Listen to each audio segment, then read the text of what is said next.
The C-130 transport touched down at Fort Hood just after dawn. Captain Jake Brennan shouldered his pack and stepped onto Texas soil for the first time in 18 months. The air smelled different here. No diesel fumes mixed with desert sand, no constant metallic tang of fear and adrenaline, just clean October wind carrying the scent of prairie grass and mesquite. He'd survived firefights in hostile territory, coordinated extraction missions under impossible odds, and kept his unit alive through sandstorms that could strip paint off vehicles. Now, finally, he was going home to the one place that had always meant peace, his grandfather's ranch. The 3-hour drive northwest took him through small towns, barely clinging to life and newer developments, sprawling across land that used to be open range. When he finally turned onto the familiar dirt road leading to the Brennan Ranch, his chest tightened with emotion. 400 acres of rolling hills, ancient oak trees, and the limestone ranch house where 5 generations of his family had been born. But something was wrong. A brand new wrought iron gate blocked the entrance to his own property. Beyond it, he could see orange violation notices plastered across the fence posts like ugly graffiti. As Jake climbed out of his truck to examine the gate, a white Mercedes SUV pulled up behind him. A man in his 50s stepped out, wearing a golf shirt and designer sunglasses that probably cost more than Jake's monthly combat pay. "You must be Brennan," the man said, not offering his hand.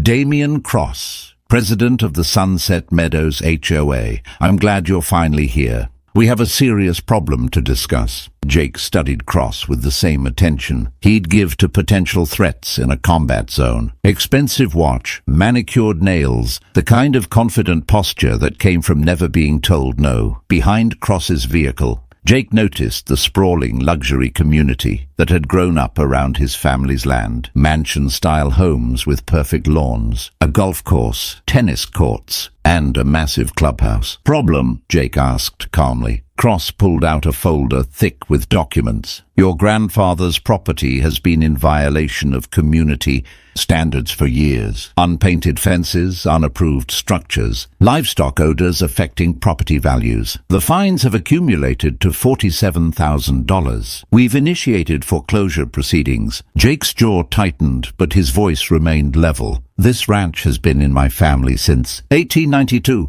We're not part of your HOA." "Actually, you are." Cross's smile was practiced, predatory. "Your grandfather signed an easement agreement in 2019 that brought your property under our jurisdiction. We control access roads, water rights, and architectural standards for this entire area. If you can't pay the fines within 30 days, we'll be forced to seize the property. Of course, I'm prepared to make you a generous offer. $2 million for the land. Save everyone the legal headache." Jake took the folder without a word, his mind already cataloguing inconsistencies. His grandfather, Samuel Brennan, had been a Marine who'd fought in Korea. He was sharper at 85 than most men at 50. There was no way he'd sign away his family's legacy. "I'll review these documents," Jake said, "but I'm not selling." Cross's expression hardened. "Son, I've been developing property for 30 years. I know how to handle stubborn landowners. Don't make this harder than it needs to be." "I fought in 2 combat deployments," Jake replied quietly. "I don't get intimidated easily." That night, Jake sat in his grandfather's kitchen, surrounded by the ghosts of memory. The same oak table where he'd learned to play chess, where Grandpa Sam had taught him that patience and strategy beat raw aggression every time. The old man's reading glasses still sat on the windowsill, next to a photo of Jake in his army uniform. Jake spread the HOA documents across the table and began his analysis. In the military, intelligence gathering meant looking for patterns, inconsistencies, things that didn't add up. The easement agreement was dated March 2019, allegedly signed by his grandfather. But something felt wrong. Jake pulled out family records and compared signatures. The pressure points were different, the loops in the capital S too wide. He'd seen enough forged documents in overseas operations to recognize one. Whoever had created this had done a decent job, but not good enough to fool someone trained in document analysis. Then he found something else. The HOA's official land plat showed boundary lines that didn't match the original county surveys. According to their map, the community's perimeter fence and a section of their golf course sat on, land that legally belonged to the Brennan Ranch. 30 feet of encroachment running the entire eastern boundary. Jake photographed everything, creating a digital evidence file the way he'd document intelligence in the field. Then he began researching Damian Cross. What he found made his blood run cold. Cross had developed 4 similar communities across Texas over the past decade. In each case, he'd used aggressive HOA tactics to force out adjacent landowners, then absorbed their property to expand his developments. There were lawsuit settlements, complaints to the state attorney general, and a pattern of elderly property owners mysteriously signing away their rights just before dying. The next morning, Jake drove into the small town of Cedar Springs,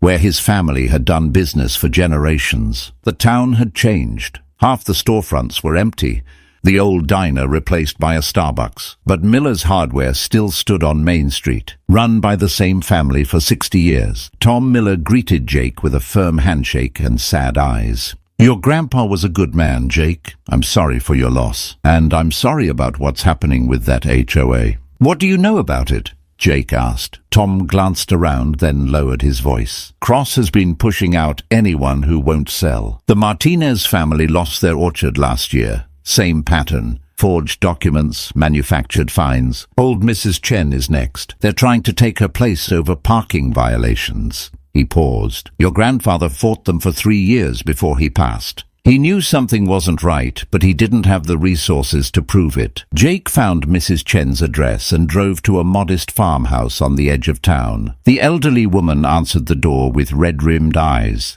clearly exhausted from crying. Her property was small, maybe 10 acres, but well-maintained, with a vintage truck parked in the driveway. "They say my truck is an eyesore," she whispered, inviting Jake inside. "They fined me $12,000. I'm on a fixed income. I can't pay. They're taking my home next month." Jake sat with her for 2 hours, documenting everything. The intimidation tactics, the inflated fines, the legal threats. Mrs. Chen showed him letters from Cross's attorneys, each more aggressive than the last. The HOA claimed her property had been voluntarily annexed in 2018, but she had no memory of signing anything. "My husband built this house with his own hands," she said, tears streaming down her weathered face. "We raised our children here. It's all I have left of him." "They're not taking it," Jake said with quiet certainty. "I promise you that." Over the next 2 weeks, Jake launched what he thought of as Operation Homestead. He approached it like a military campaign: gather intelligence, identify the enemy's weaknesses, build alliances, then strike with overwhelming force. First, he hired a forensic handwriting expert who confirmed the signatures on both his grandfather's easement and Mrs. Chen's annexation agreement were forgeries. Then he brought in a licensed surveyor who documented the illegal encroachment of HOA property onto the Brennan Ranch. But Jake needed more. He needed to understand Cross's operation from the inside. He attended an HOA meeting, sitting quietly in the back of the community clubhouse while Cross held court. The man was smooth, charismatic, presenting himself as a guardian of property values and community standards. But Jake watched the fear in residents' eyes when Cross spoke, saw how people avoided asking questions. After the meeting, a young couple approached Jake in the parking lot. David and Sarah Kim looked to be in their 30s, professionals who'd bought into the community dream. "You're the soldier who inherited the ranch," David said. "We heard Cross is trying to force you out." "He's trying," Jake acknowledged. Sarah glanced around nervously. "He's been doing this for years." Our neighbors, the Richardsons, questioned some charges on their HOA statement. Cross had them fined for every minor violation he could imagine. Grass half an inch too tall, wrong shade of paint, holiday decorations up 2 days past the deadline. They ended up selling their house at a loss just to escape. "Why doesn't anyone fight back?" Jake asked. "Because he has lawyers, money, and connections," David replied. "Most of us are just trying to raise our families. We can't afford to go to war with the HOA." Jake nodded slowly. "What if you didn't have to fight alone?" Over the next few days, Jake quietly met with more residents. He discovered that Cross had been systematically inflating management fees, awarding contracts to companies he secretly owned, and pocketing the difference. The community's reserve fund, which should have held over $500,000, was nearly empty. Jake compiled everything into a comprehensive evidence package. Financial records showing embezzlement, forged documents, illegal property seizures, and testimony from multiple victims. He worked late into each night, the same way he'd analyzed intelligence reports in combat zones,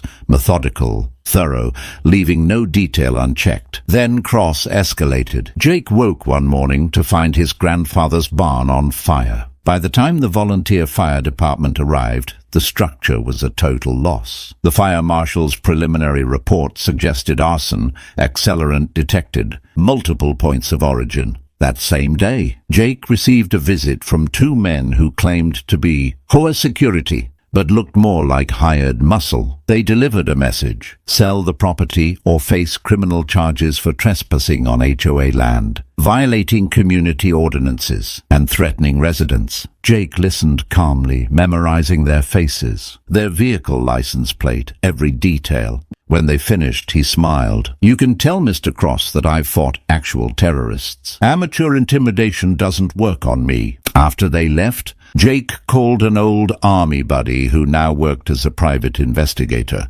Within 48 hours, he had background checks on the two men.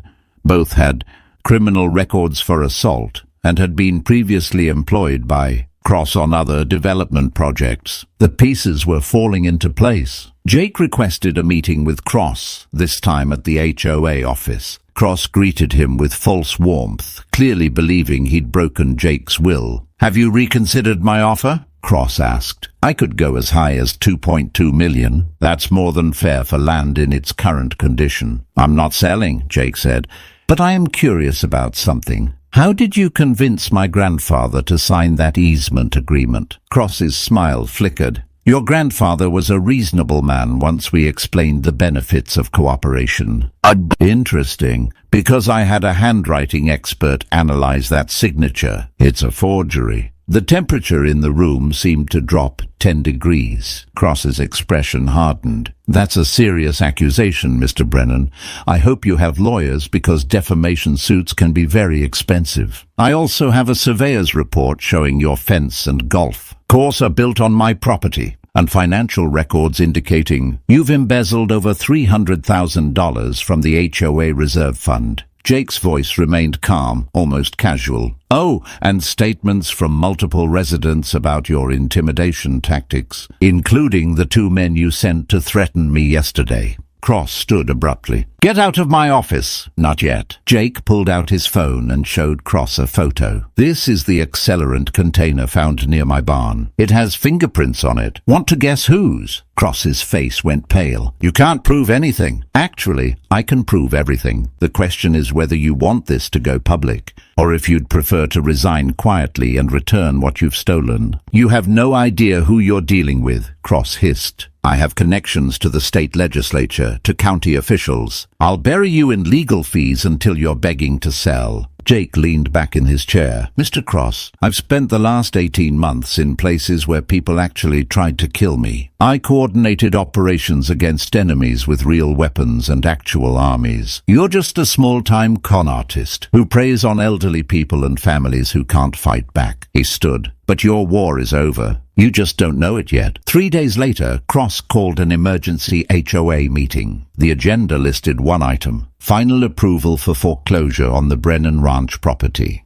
Cross had lined up an attorney, a sympathetic judge, and planned to ram through the seizure before Jake could mount an effective defense. What Cross didn't know was that Jake had been busy. The community clubhouse was packed when Jake arrived, every seat filled, people standing along the walls. But Cross's smile faded when he saw who else had come: the county attorney, a forensic accountant, a representative from the state attorney general's office, and 3 news crews from regional television stations. Mrs. Chen sat in the front row, no longer crying. The Kim family was there. Tom Miller. Dozens of residents who'd been bullied, threatened and robbed by Cross's schemes. Cross gavelled the meeting to order, his voice tight. "We're here to finalize the foreclosure of the Brennan property due to outstanding violations and "Point of order," Jake said, standing. "Before you proceed, I'd like to submit evidence of fraud, embezzlement, and criminal conspiracy to this board and to the authorities present." Cross's face turned crimson. "You have no authority to interrupt these proceedings."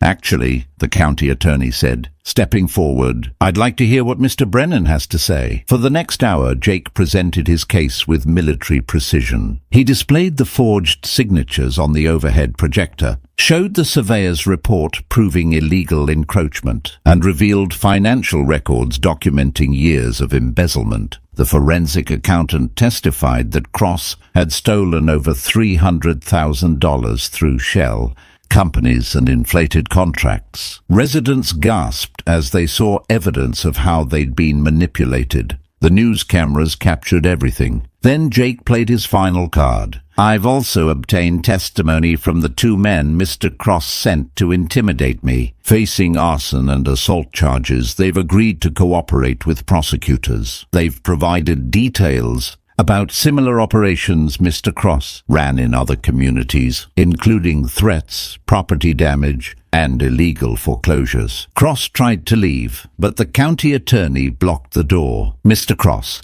I have a warrant for your arrest on charges of fraud, embezzlement, forgery, and conspiracy to commit arson." The room erupted. Residents who'd lived in fear for years suddenly found their voices. People demanded refunds, justice, accountability. The HOA board members who'd enabled Cross's schemes scrambled to distance themselves, claiming ignorance. Mrs. Chen approached Jake with tears in her eyes, but this time they were tears of relief. "You saved my home," she whispered. "No, ma'am," Jake replied. "I just made sure the truth came out. You saved your home by refusing to give up." The aftermath took months to sort out. Cross was convicted on multiple charges and sentenced to 8 years in federal prison. The HOA board was dissolved and replaced with genuine community representatives elected by residents. The forensic accountant helped recover most of the stolen funds, which were returned to homeowners who'd been overcharged. Jake worked with the new board to restructure